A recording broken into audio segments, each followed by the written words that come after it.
Koutou, ko Linda tōku ingoa. I am a lead advisor in the Teacher Capability and Collaboration team, and it is lovely to see you all again. E mihi kawatua ana ki a koutou katoa. He uri no te rohe o te hiku o te ika, ko Ngāti Kuri, ko Ngāti Whātua. He kaitohu matua hau i te whare o matatua o te aroa, e mihi kawatua ana tēnā tātou. Kia ora, Nihira. Catherine, Jocelyn. Kia ora, I'm Catherine Jordan. I'm a policy analyst at the Teaching Council. I'm mainly working in the ITE space. Great to see you all. Jocelyn Pollock, tōku ingoa. I am one of the senior advisors in the Teacher Capability and Collaboration team working in the ITE space. Kia ora, Jocelyn. Leanna, would you like to say a few words or?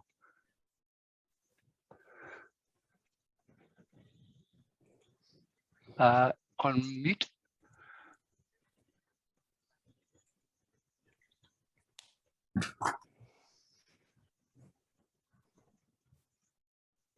Okay, Leanna, okay. Apologies. Kia ora koutou, ko Leanna tōku ingoa, he kaitotoko awaki, matatu Aotearoa. I'm an administrator coordinator at the Teaching Council, and lovely to see you all. Thanks, Leanna. Yeah. Kia ora tātou, ko Bill Hubbard tēnei. I work as Tohu Arahi, lead advisor for the Teacher Capability and Collaboration team at the Council. Just by explanation, there are about 100 staff at the Council. There are quite a few teachers at the Council, but the Teacher Capability and Collaboration team, about a dozen people, we are exclusively teachers. So the concentration of teachers are in our team. So we'll go back to the slides, I think, and we are going to have some assistance from Jocelyn in understanding our kaupapa today. Kia ora, Bill. So the whare o Matatu is the whare of the teaching profession, and it represents all kaiako, ako, everyone who is involved in teaching. You will notice that at the front we have two maihi, the two barge boards. One represents the tangata whenua, and the other one represents the tangata tariti. Our very important roof is held up by our four poles, which represent our values of whakamana, manaakitanga, pono, and whanaungatanga. And then you can see across the back, if you just pop onto the next slide for me, Leanna, please. Cool. Across the back wall are the po that represents the functions of the Teaching Council. So we have po aro whakamua, which is steering the future direction of teaching. We have po whai reihitanga, which is around the certification and registration of teachers. We have the po tikanga matatika and ngā pairiwa, which is representing the code of professional responsibility and the standards of the teaching profession. We have po haere tomoa, which is around initial teacher education, of course. Po matatika, which is ensuring high standards of ethical behaviour, and po matara, which is ensuring high quality teacher practice. So those are the functions of our Teaching Council, but as Bill said, that all the people in this space that we're working in today and the Teacher Capability and Collaboration team are all registered teachers. So we're well in the space with you. Good, thank you, Jocelyn. So we're going to take a quick look at where we got up to last year as a national whānau, ITE. But just a reminder about what we're doing here today. There are some people who are very familiar to us all who have been in the IT community for many years, but there are some who are new to the community. They've stepped up in positions of responsibility. And so the reason for holding this hui today is just to really give a chance, principally for those people, to understand what functions the council is serving, how we can support initial teacher education, and also drawing people together like this. So Liana, we're going to go to Catherine's slides, please. Approval status as per end of year 2022. So 48 programs have been approved so far, divided by sector. That means 32 secondary, 33 primary, and 19 early childhood ITE programs have been approved. And if we break that down by medium, we see that 10 Māori medium programs and 74 English medium programs have been approved. You can't see that on that slide, but if we separate that by program type, the highest number of approvals refers to bachelor ECE and bachelor primary ITE programs. Thank you. That's the overview of the program. Yeah. Yeah, Liana, next slide, please. Thanks. Oh, sorry. I thought, yeah, sorry. No, okay. Completely independent of what I just said is I just want to draw your attention to a planned consultation on a new approach to ITE program monitoring, review and moderation. Just for your information as a heads up. So the reason why we are doing this consultation is first meeting our legislative function. So one of our functions is to maintain the standards of the qualification that lead to teacher registration. And of course, an essential part of ensuring that these standards are maintained is to undertake regular review, monitoring, moderation of ITE programs. Another reason is that we are meeting the commitments in the ITE strategy. So as you all know, the ITE requirements that were introduced in 2019, they represented a shift in the Council's expectations for ITE programs. And now with the completion of these program approvals under the new ITE requirements, it's timely to now focus on quality assurance processes for these programs. So we're currently in the design stage of this new approach to monitoring, review, moderation, but we know that our approach needs to strike a balance between, on the one hand side, we need to have a high trust environment where ITE providers feel safe to share any issues or concern they may have. And on the other side, we want to ensure that important data and information is captured so that any necessary remedial actions can be taken by the Council. So the overall purpose of this new approach, which is not finalized yet, is really to encourage a collaborative, educative approach towards the Council's quality assurance responsibilities. And we really want to offer appropriate support throughout the program delivery while really avoiding unnecessary duplication of processes. We don't want to create new additional processes that mean more work for ITE providers. That's absolutely not our aim. And to assist us in designing this new approach, we convened an external working group that is comprised of ITE sector representatives, partner representatives, and other stakeholders. And yeah, as I said, we're working together with this external working group. We're currently drafting the consultation document, and we'll be sharing the new draft at the end of this month or end of March, finalize it, and then the broad consultation will take place.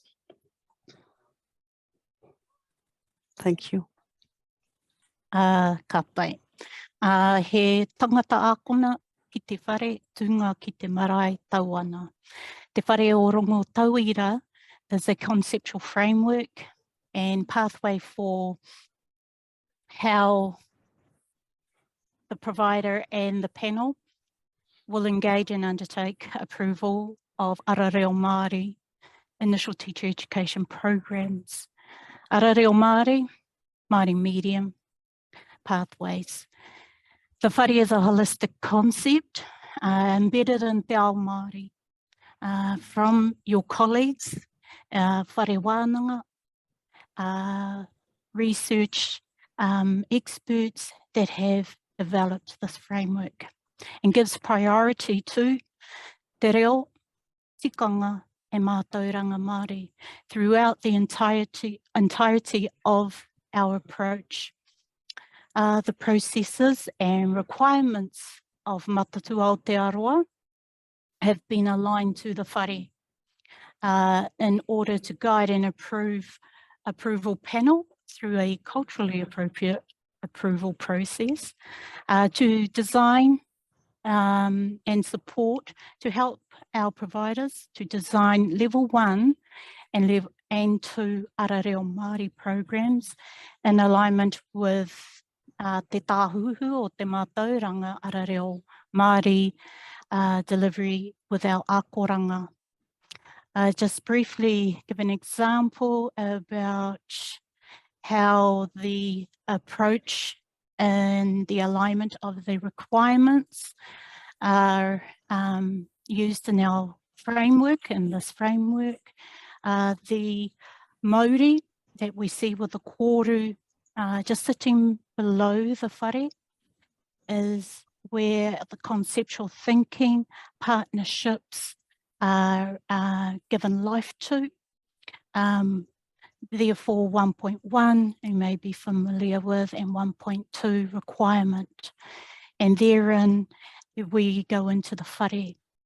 And so each dimension of the whare, te tāhuhu, te pautuarongo, ngā hekenga, ngā pau, tokomanua, pautāhu, all relate to the conceptualization of the program and is embodied and celebrated in wānanga with the panel.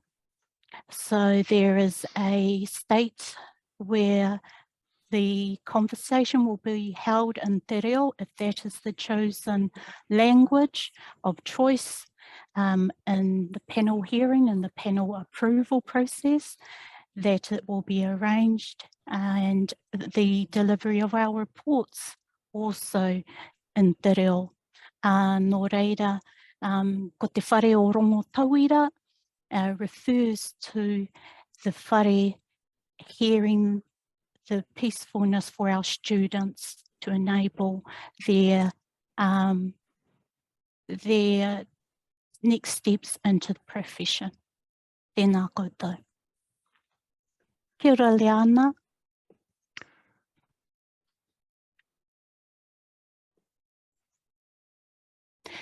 The ITE program changes, referring to permanent changes here, relates to te whare o rongo tauira 9.6 requirement, 9.6 changes to approved programs, or ITE requirement 8.8, permanent changes on page 59.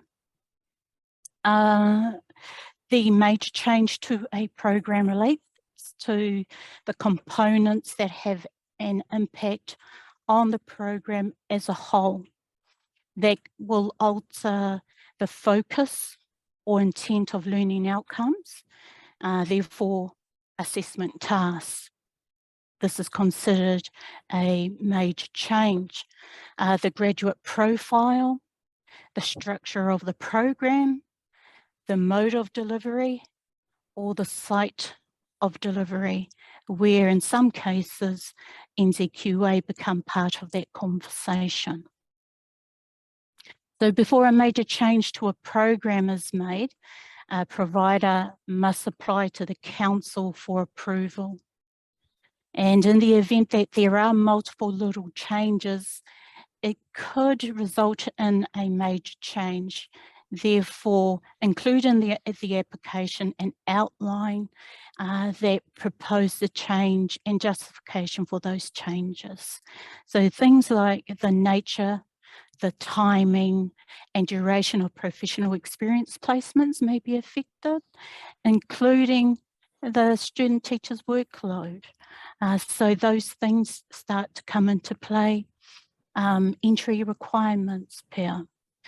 So go to the page on ITE requirements. On page 60, you will see more detail there. To make an application, go to the ITE portal, use your login.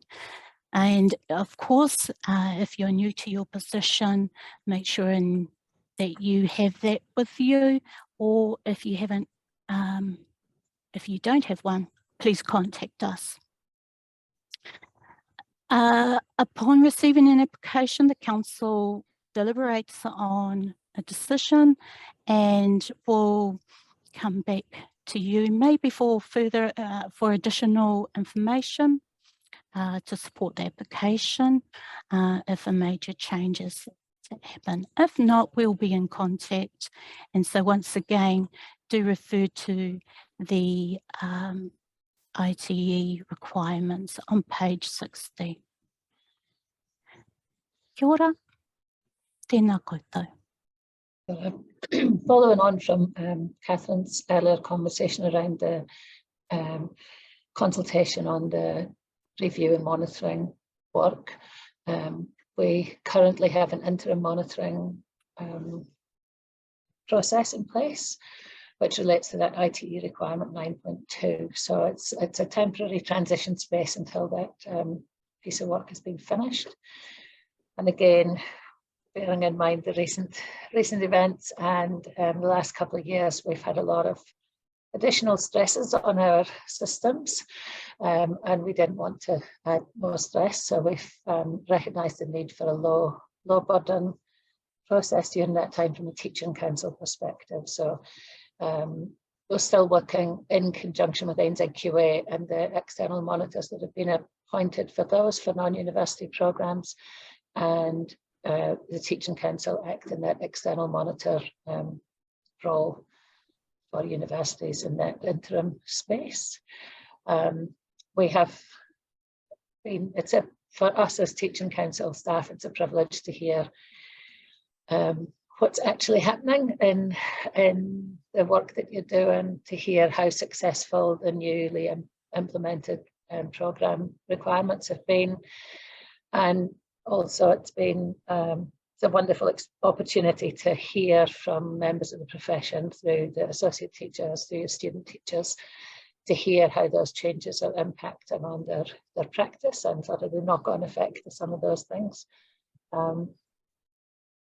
If you have already had a monitor's visit and you've got that process up and running, that's we will have that in our system. If you an NZQA accredited organisation, you should have had an email from NZQA in the last couple of weeks with a spreadsheet to fill in. So if you could keep an eye out for that in your inbox, and then we'll start organising this year's monitors visits.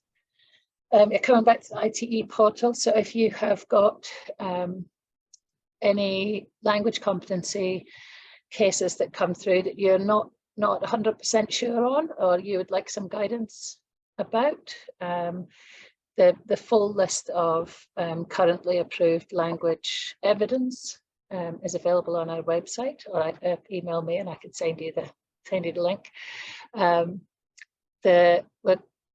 We have recently sent out information to programme leaders about a minor change in a temporary policy change to that language competency to help support the development of specific language specialist teachers within our teaching community. And for many of those people, the breakdown had been around the demonstrating English language competency. So we have expanded the evidence that we'll accept from the Pacific in order to meet that, support the Minister of Pacific Peoples and the Ministry of Education in that targeted pathway. So if you need any further guidance around that, then please get in touch. Student exemptions are made on a evidence-based process, so please make sure that you include the evidence when you upload into the portal. If there's anything additional, and follow the case when you upload it, and that way we can add an email or if there's something else that the panel requires. So that's a panel process. It happens weekly on a Friday morning, and usually we try to have a response within the week if possible, but it depends on the nature of the case and if there's additional evidence required. We also can support with exceptional entry for under 20s who don't meet your programme entry and may have a range of evidence that that can be used to meet UE equivalence. The same for academic entry. We can support with that in some cases. Many of you in the new programmes have already outlined the process for those specialist pathways. So if you have that approved already, we don't need to do an exemption for those. And then if there's occasionally other issues that arise that especially for those of you who still have legacy programs running that may request support with timeline extensions or other things that the new requirements have moved across into provider responsibility. But if you're unsure, please get in touch. Don't hesitate to get in touch with us and we can help you with that. Yeah, and all those exemptions go through the ITE portal. Thank you. Thanks, Linda. Excellent. And if you don't have a login for the ITE portal, if you contact ITE admin at Teaching Council, we'll give that email at the end. We can set that up for you. Thanks. So new student talks and graduate talks, this has been a feature for some years. We relayed some information at the end of last year that the council regrettably is going to move to a user pays system for some aspects of ITE, and it will eventually affect student talks and graduate talks, but not at the moment. So at the moment, any of the lead advisors can come via Zoom and potentially, if it's easy, even face-to-face to support a talk about joining the profession. We are usually almost always accompanied by the registration staff for graduate talks who will talk about how to have a seamless and simple registration experience. More recently, for both students and graduates, we've had the professional responsibility staff at the council accompany our TCC team, and they talk about code discipline because they are the experts in those conduct matters. So maybe later on this year, we might have to move to a user pay system, in which case we are currently producing a set of 3 videos. One is for joining the profession, one is for code discipline, one is for registration. And so you'll better play those free of cost in the future once user pay starts, or you can still speak with us at cost. Next slide, thanks, Liana. Many of you will be aware that we've got a long functioning ITE newsletter. We don't issue it at a strict monthly basis. We do it when there is information which is worthy of sending. So it might be sort of weeks apart or possibly even months apart. If you would like to sign up to that and you think that you're not on the distribution list, you might want to get your phone out now, take a photo of the slide, and then email that email address, which is regulated by Liana at the moment and by Talia soon, to get on that distribution list. So we've spoken about the ITE portal a few times today. So for most of our people who've been with us for a few years will have known the joy that the ITE portal has brought to your lives and ours. But thankfully, we've got it to a stage now where it's a seamless, smooth, beautiful beast that we all love. One thing I will remind you is when you submit an application, please tick the ready to submit box, which is minute and tiny and down right at the bottom of the page, because until you do that, we can't see your wonderful applications for exemptions or new programs that you've written or anything. So yeah, the ITE portal is designed to house all of our conversations, our information, our program records, and monitoring, all of those things in one place, so that if I have a conversation about a program and with a program leader, and that program leader moves on, that the information sits within the portal so that the next person has access to that information. We just keep very brief records in there. We're not keeping detailed notes of most things, except for keeping copies of the most recent reports for monitoring and review for program records are kept in there, and also provided information. So for us, it's really useful if you can check the list on your page to see who your staff are, and that those numbers are up to date. Because when for example, if Bill, Anahira or I are out traveling around and we are lost in the hills somewhere, it's really nice to have a number you can ring to find out how to get to where you're going. And that would be my first place to start looking, would be ring Talia. She'll find it and send it to me. So if it's in the portal, it's always great because it's immediate, but it also means we can connect the right information with the right provider. So Talia has made up some wonderful guides to support you if you're new to the ITE portal, or if, like many people, you only use it occasionally, and between uses you need a bit of a reminder. And there's some really useful troubleshooting tips in Talia's guide. So if you're having difficulty with the login or with the uploading of evidence, please get in touch and we can help you work through that. And if you have cases in your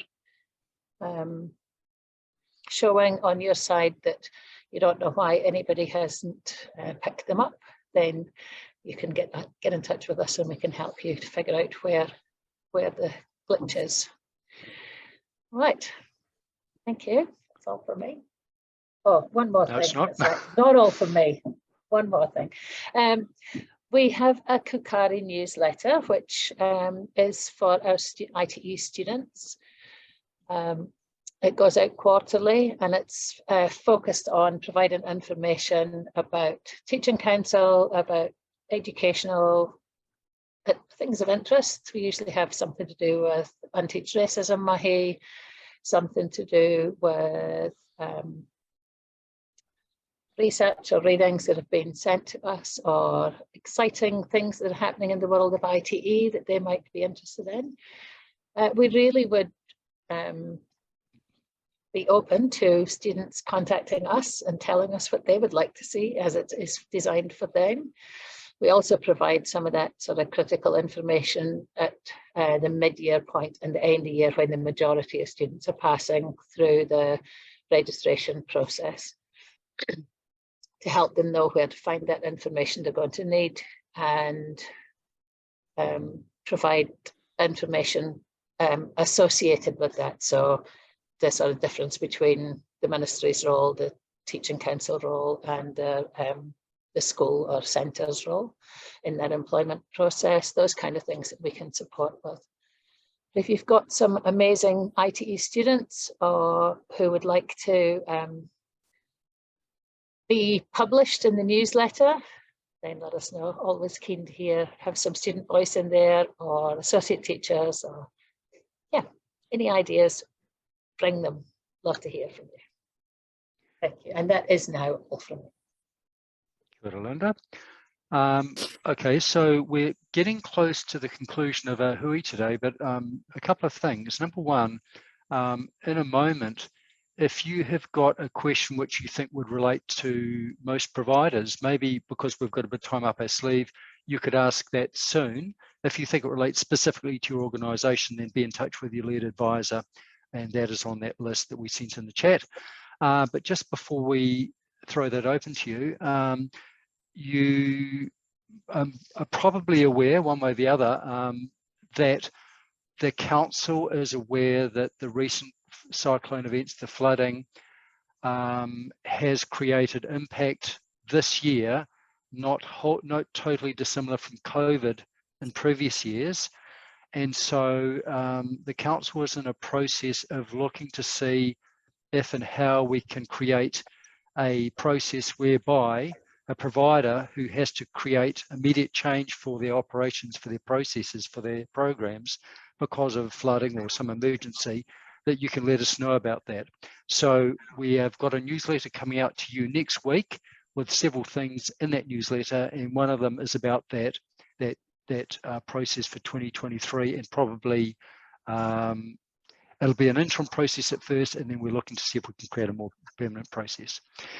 Okay, so any general questions that anyone would like to ask on behalf of the ITE community?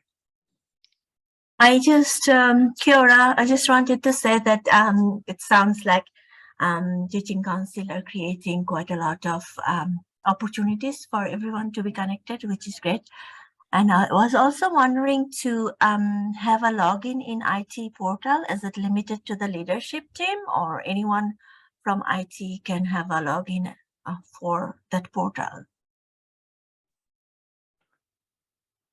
It's up to each provider to identify who they would like to have a login for. So there's not a limit, although it makes it easier if we have it limited to the people who actually need to use it. But yeah, get in touch with your leadership and just let us know if there's people who, a number of organisations have sort of access at different levels. So you might have administrators who use the exemptions process for language, and then a programme leader who's identified who has access to all the documentation and reporting for review or programme. Depends on what you're using the portal for, who needs access, but we can change that access at any time. Good question. Thanks, Tahira. Any others? No. And just to ease some confusion, occasionally people, when they're new to this community, they get confused between the ITE portal and Hapori Matatu, which is the portal for all registered certified teachers across Aotearoa, New Zealand. So we won't talk about Hapori Matatu today, because that's a whole discussion in itself, but people who are doing ID verification, for example, of graduates, they'll be familiar with the portal, or people who have to be certified themselves as teachers. Okay, I think in the absence of any questions now, we can pass safely to Anahira for a conclusion. And on behalf of the council, I would like to say thank you very much for being here today, and probably very, very busy times. We really appreciate it. Anahira, final words with you. Kia ora. Tēnā koe, Bill. Tēnā tātou. Before I close off for today, just want to invite you to share some possible upcoming ideas for our ITE symposiums that we like to hold for our providers, and to speak into areas of need that is potentially enlightening, and to support our providers in the area that is of most important for our profession to enhance and enable and give access and effect to the work that we do. We welcome your ideas. Please use the chat or email your lead advisor or the ITE admin email. I've popped it into the chat box there, and let us know. We look forward to hearing your ideas. Nothing is out of our capability with your support. Nō reira, mahi tahi mātou, kia ora a mātou tauira, kia tautoko i a mātou mokopuna i te motu nei. Nō reira, tēnā tātou. Kua karere ngā mihi ki a koutou e noho ki wainga i ngā waipuke i tēnei wā, e noho rawa kore, i te mea kua pau i ngā taonga I o koutou ringaringa I nō reira kia kaha tātou ki te tia ki tētahi kupu manaakitanga tuku mihi aroha kia koutou katoa. Just sharing a mihi to those that have been affected by the floods and sharing our words of aroha and support through words of encouragement. Nō reira tēnā tātou. Ko ea ki runga, ko ea ki raro, e rongo haka iri hia ki runga. Kia tīna, haumi e, ui e, tāiki e. Tēnā tātou, kia ora mai tātou.